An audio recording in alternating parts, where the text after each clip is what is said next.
for the last 40 years. And today I have my special guests. They are Miss and Mr. Miss Jennifer and Daryl. And Miss Jennifer is the author of, yes, of the book The Way to Peace. So welcome to Book 101, and can you please introduce more about yourself? Yes, of course. Thank you, Daniel, for having us. Yeah, wonderful to be here. So I have been a channel for the divine for a very long time, since about age 28, when I intuitively started bringing through the voice of the divine. And I've been scribing and writing for a very long time, and knew that I would be bringing through a book. And that book, it took many forms. So initially, when I was writing, I thought I would be writing in the spirit of finding enlightenment as a mother at home with two young children. I had two boys. And so that was the direction I was going for a very long time. But in the course of my professional career as a healer and a psychic, I actually met Daryl. And we worked together on my one son. We were doing some healing with him. And over time, I'd share my writing, and he would say, oh, I'm not getting that yet, that it's ready. And I would write, and I'd rewrite, and I'd write, and I'd rewrite. And then we came together as a couple about almost 5 years ago now. And so we took our two individual healing practices and combined them. And so why it applies to the book is because a big part of the preparedness that we had to go through to bring through the highest level of information was in combining our spiritual practices and really exploring what the divine had in store for us. So individually, as a woman, and in my own private practice, I was helping clients in the ways that I was, but the missing divine masculine piece, which he held so beautifully when we combined our practices, what the co-creative of the divine knew was necessary in terms of bringing through the material. So that's some of the background. Yeah, I mean, it's for me. I mean, yeah, metaphysical therapist and not the author, but it was an interesting co-creation because we had to prepare ourselves. We had to go through and do our own inner work to get to the point where the material could then come down through us, because we had to model what it was that we were espousing. Mm-hmm. So it was a very interesting process. And it's just a small book, but it's got a lot of very sort of profound, deep wisdom that Spirit wants to deliver to the world at this time. So, Miss Jennifer and Mr. Daryl, thank you so much for sharing your knowledge to the world. And what is intended audience for this book, and why? Good question. I think a lot of the people that are drawn to it are people that initially were in our practice. So we work with thousands of people across the planet, in all countries.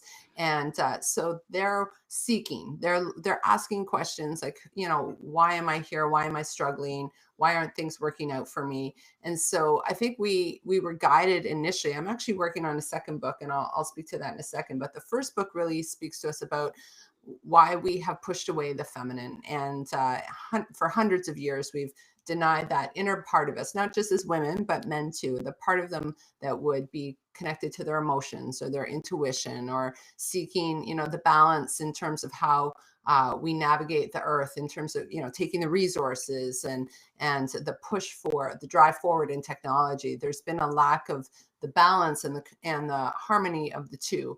And so the book really initially wanted to be the voice that would connect us back to our instinctual nature, which is our connection to the part of us that we've, pushed away and felt that we had to be civilized up into our minds. So it spoke to that, as well as the importance and healing of the feminine. And so that's a big part of the first part of the book. And it talks about why that's happened, why we gave our power away, why when we ask someone else to do it for us, the outcome is to our disadvantage. So we've seen in terms of events on the planet, when people listen and give their power away, what the result of that how that might unfold. So how does the book balance inner peace with peace in the world around Mhm. us? Yeah, well, I mean, that's a great question, very insightful, I think, because the when you're looking at metaphysics, basically what we say is the world out there reflects the world in here. So, I mean, we look like we're solid beings, you and me, and we're separate from each other. But on a atomic level, we're all made up of atoms, and atoms are made up of empty space. And so it's just like an ice cube. You would say, well, that's a solid thing and it's separate from other ice cubes. But if you speed up the molecules enough, eventually you get water, and you speed them up more and you get steam. So on other levels, energetic levels, auric levels, we're all actually energetically entangled with each other, because steam doesn't not mix with other steam, if you will. And so what goes on in our energy bodies influences other people's energy bodies. And so basically, if you have a lot of inner conflict and turmoil in yourself, then you're contributing that to the field. And that will then express itself, and you will also attract back similar resonances. So the important thing then is, people have been trying to change others in the world all through history, and it hasn't worked really well. But when you change yourself on an energetic, deep subconscious energetic level, you change the energy you're emitting to the field, and that changes the world out there. In fact, there was experiments done. It was called the Maharishi effect, but essentially they brought in meditators into cities. And when they would meditate and bring up feelings of peace in their body, and this was a small number of people, it was the square root of 1% of the population of the area, all parameters of violence and crime and emergency hospital room visits and car accidents would drop by about 30%. And as soon as the meditators stopped meditating, then those same parameters of violence and crime picked right back up again. So we are all intimately linked, very much like the birds on the beach. When the whole flock turns at once, they tried to slow it down to see which bird turned first, and they realized that all the birds turn simultaneously. It's the collective consciousness, and we're a part of it. So when we do our own inner healing, that's the best way to contribute peace to the outer world. Very well said. Very well said. So let's think about the personal growth and inner peace. What practices or habits does the book suggest for cultivating personal peace? Hmm. Good question. So I think the biggest thing would be to we have to pause to listen to that inner voice. So the inner voice within us is wise beyond our mind's capacity. And so, but the the barriers to that entry is the distractions that we are constantly being pulled into or out of ourselves day in and day out, moment to moment.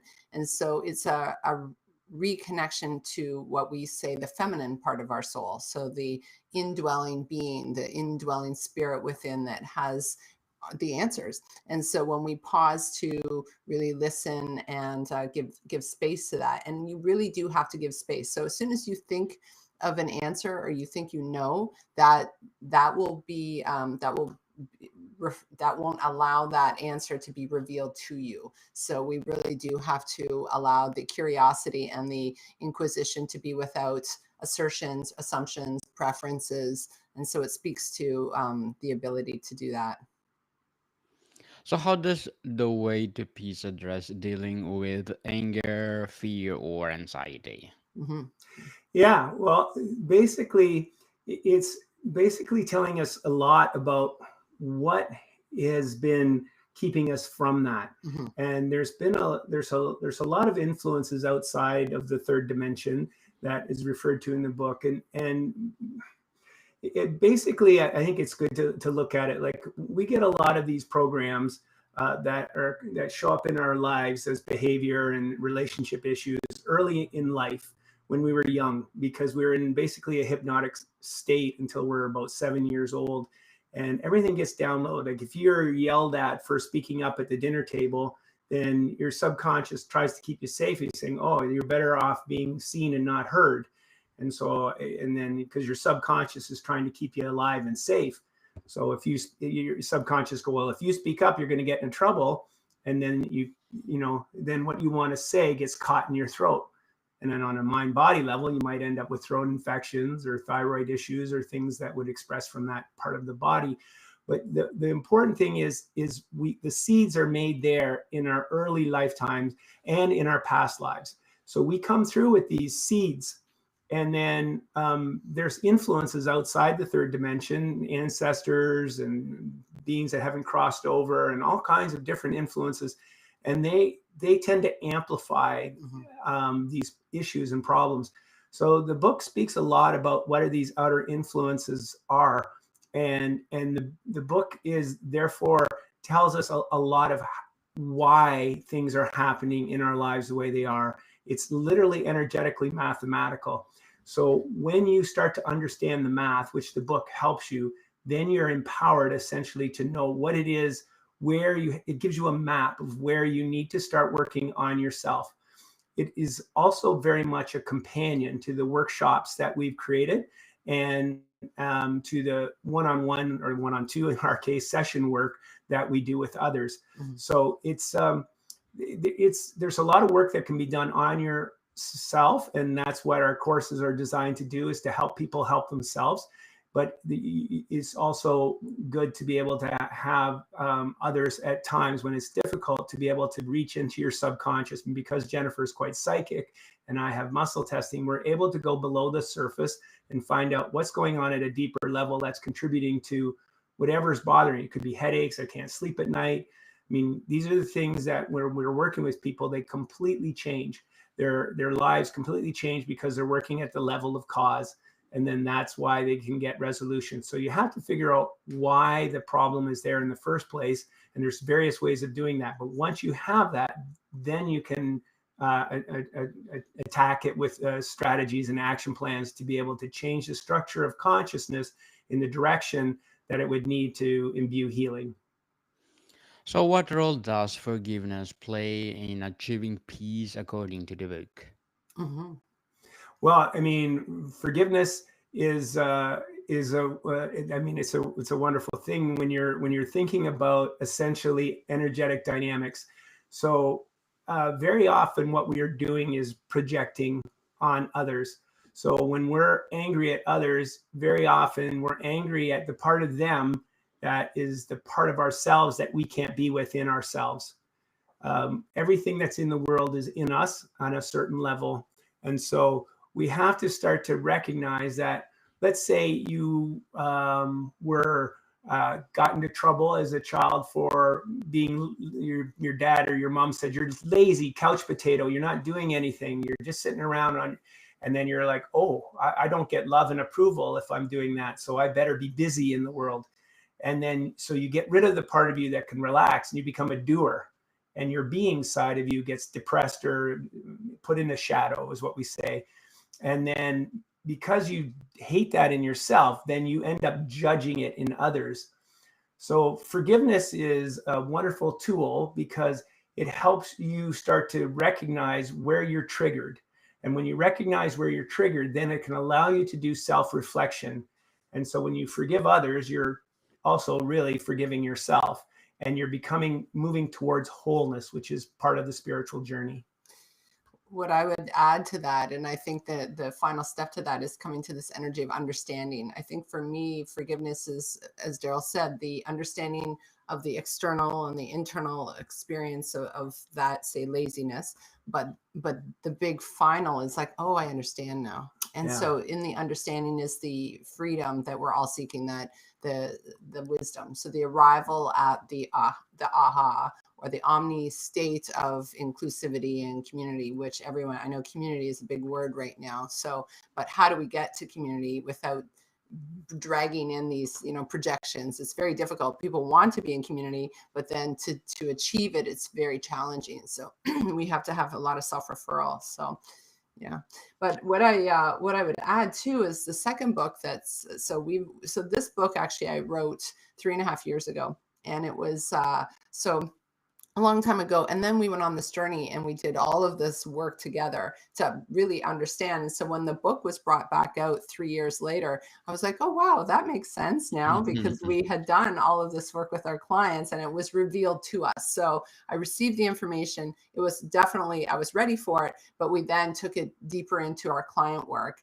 And so it's beautiful. People read it. It's like you can digest it almost 1-2 pages at a time. It's something that you have to really, Spirit would call them codes. So you're downloading packets of information. And when you receive that packet of information, it opens up and it awakens other things in yourself. So you don't want to read it too quick. People are taking their time, and we're going to be actually doing a book study with it online as well. So we'll be offering that to our readers. And then furthermore, we've stepped into bringing through the second book. And the second book is dealing with sacred sexuality. So we're taking the union. So as we step into our individual healing, how does that now show up in relationship?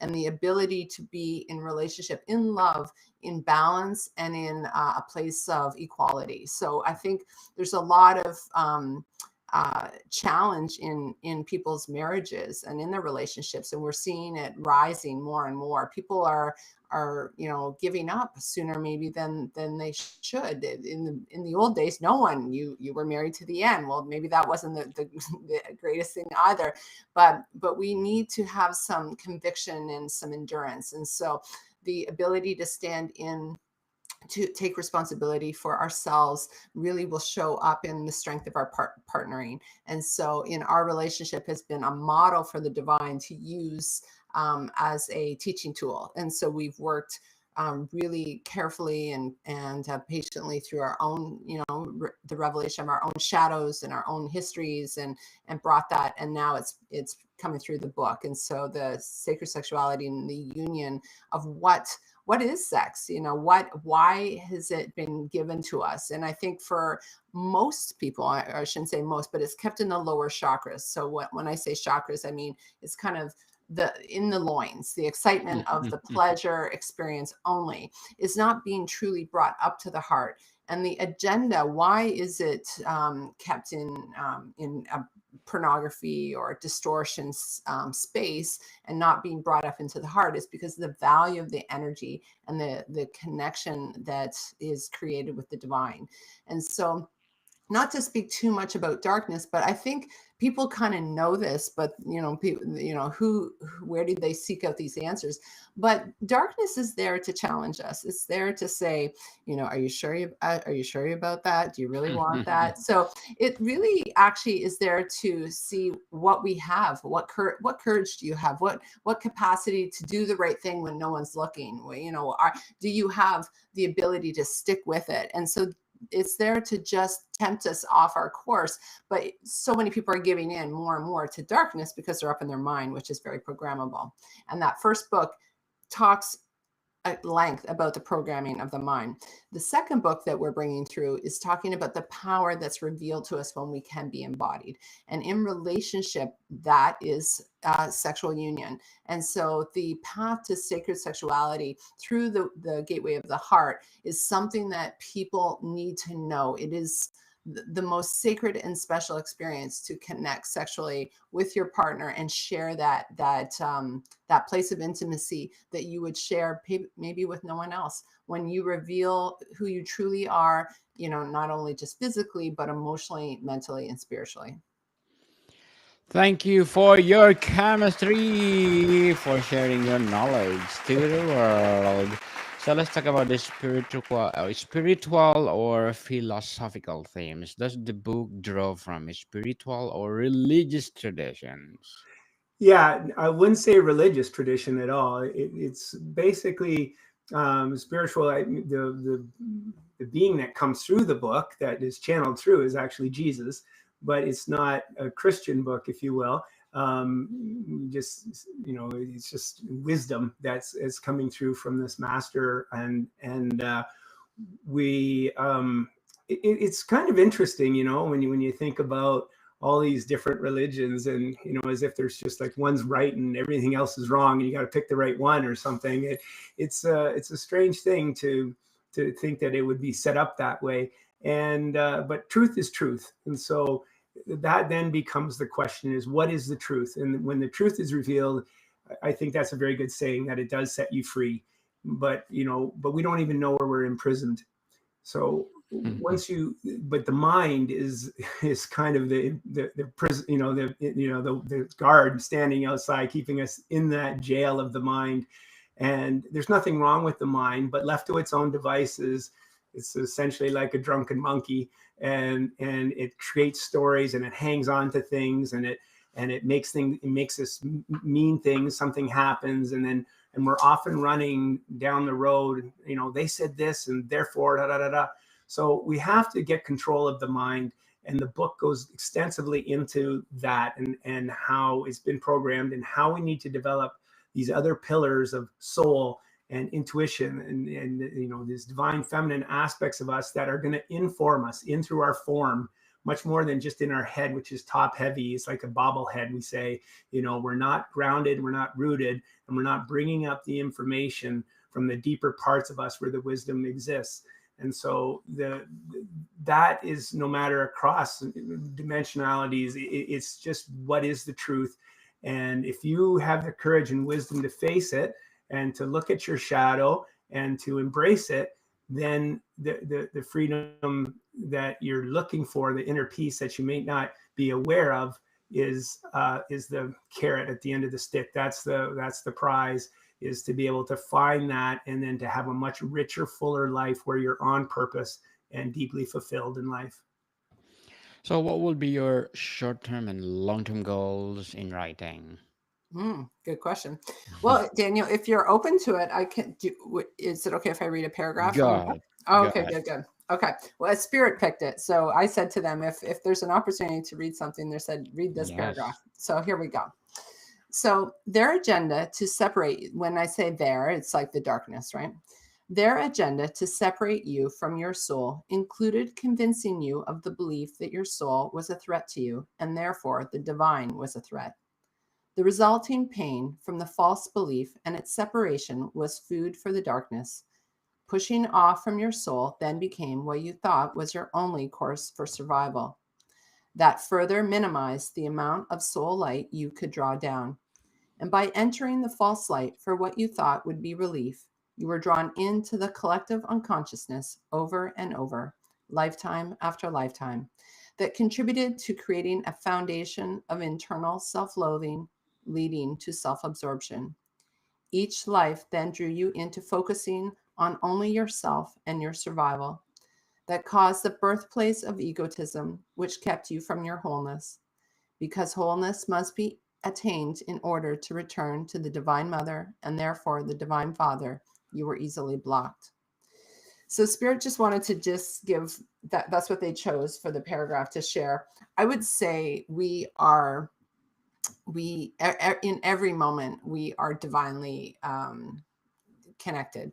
And so for us, probably more than the average, we just listen to Spirit. And so right now we're working on the second book. They've asked us to bring the material now. So we've been going on podcasts. We self-published the first book. The second book, they've already shared they would like us to find a very strong editor so that it's going to be quite a body of work that's coming through, especially on sacred sexuality. So we want it to reach as many people as we can. Right now, we've been working a lot with live workshops, and we're going online. So we'll have online workshops available for people to take the philosophy of what has come through, because then they're like, well, now how do I do this? And we were given a unique healing process. So it's a chakra-based process that helps people tune into that inner healing, that inner wisdom. And so the process is really what's taking people to these dramatic healings that we're experiencing with people's, people are not needing their glasses. They're being completely healed by from various long-term issues. So this is kind of the wave of unfolding that we're preparing for. So we're kind of in a really get going. Okay, now you're doing it. So it's like we've been training and training and training and training, and so now here we're revealing it. So that's kind of where we are. So the second book, I think they've told us about maybe 3-4 more months of channeling. I've been, bringing through a lot of material, and then, yeah, we're looking for a strong editor. So if anyone out there is interested in our genre and really speaks to what we have to offer, we're Spirit asked us to cast that net, and we'll see who comes. So Yes, good luck to your goals. And please do come over and let's talk about your second book once it published. thanks. So, what will be your advice for those people out there to have totally peace in their mind? Total peace in their mind. Well, it's a journey, and basically, it's really good to use the world as your mirror, I think, and to start to see where you're triggered in life.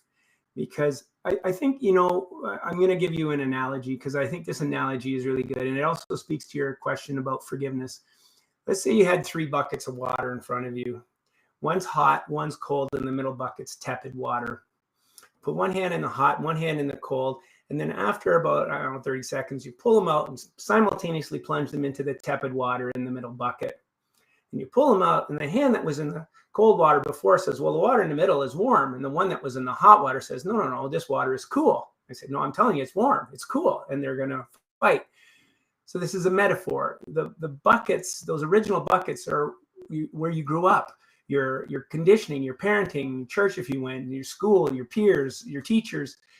You see the world not as it is, but through the filters of your perception, which are learned.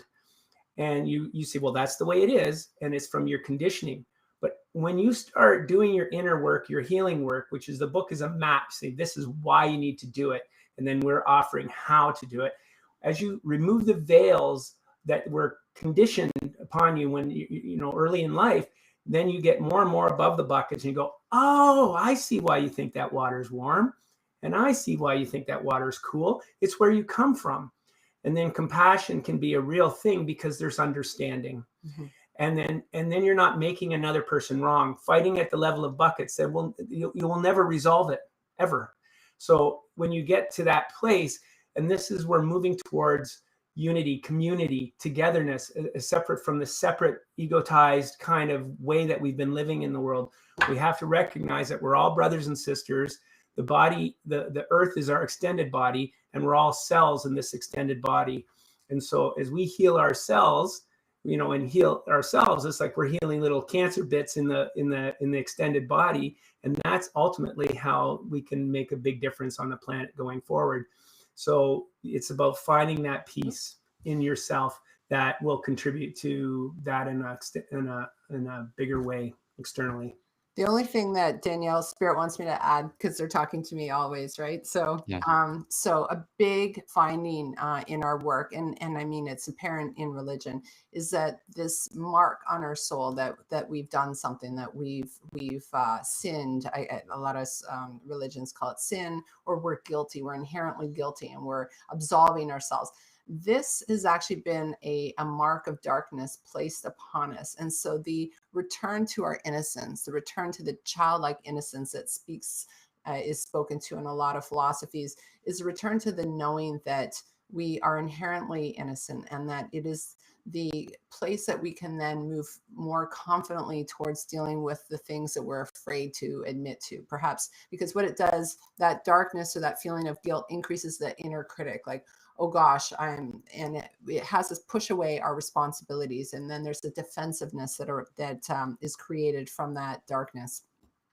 So when the defenses fall down, and the true understanding of what we have to do, or maybe we have to look at or make amends, or in Daryl's suggestion, look at different people's perspectives to come to understanding, it's so much more natural and so much more graceful. So in our work, the ability that I have to go in and just reveal people's, if you ever go on our Google reviews, people say, oh, she will tell you exactly what's going on, and it changes people's lives because they're ready for it. They gently come into the presence of the divine, and they say, yes, I know, I understand, and I'm ready to make that change. And so I think the defenses have to come down, and we have to just be really compassionate to ourselves so that we can be prepared to do what we need to do. Thank you for your advice, both of you. And before we wrap up our discussion for today, I'm inviting you to please do listen to my other podcast, Food 101, in its fifth season, People Fifth Season, with Chef Alessandro, one of the specialty chef in one of the five-star hotel in downtown Toronto. Please do listen to our latest episode. We are reading our letter senders all over the world. So please do listen Food 101 wherever you listen your podcast. So, Miss Jennifer and Mr. Darrell, after reading The Way to Peace, what changes do you feel inspired to make your life own better? Well, what I would add just quickly, I'm sure Daryl has a great answer, is Spirit tells us that just by reading the book, they have a 17% awakening. So just through these codes and the impression that the grace of healing that is available through the book, people have a stronger understanding of themselves and a willingness to see things as they truly are versus how the mind is perceiving it. Like Daryl was talking about the buckets, the conditioning. So I think that that place for peace is a place for truth. And so we have to be prepared to receive the truth. And that's why the gentleness and the innocence has to be there. But the truth is available to us if we open ourselves up to it. Yeah. No, well said. I have nothing to add to that. It's, well, Yes, indeed. So, thank you so much for being part on Book 101 review, and please do create more empowering books like this because people need it or the world need it. So, can you please invite our listeners to support your book as well your upcoming books? Yes. yeah. Well, our website is thenatureofus.ca. So all our the books there, they can get it there. It was a self-published book, but Prophecies. our prophecies are there, workshops, all of the reviews, and we'll have one-on-one workshop or one-on-one session work that can be got there. So everything can be found on our website, and so and we'll also, as Jen says, we'll be uploading courses very shortly, and people can actually go online if they can't come to our courses directly in person and still learn the companion to the book. Yeah, we'll actually be in Ontario in April and May, teaching live in Burlington, Oakville, and Kitchener. So that's an opportunity for us to meet people one-on-one. Yes, people, let's support Miss Jennifer and Mr. Darrell because if you support them, more and more and more empowering books to come and more courses to come. So, Miss Jennifer and Mr. Darrell, thank you so much for your time. Thank you, Danielle. Thank you so much. Appreciate it. More to come, people. See you soon.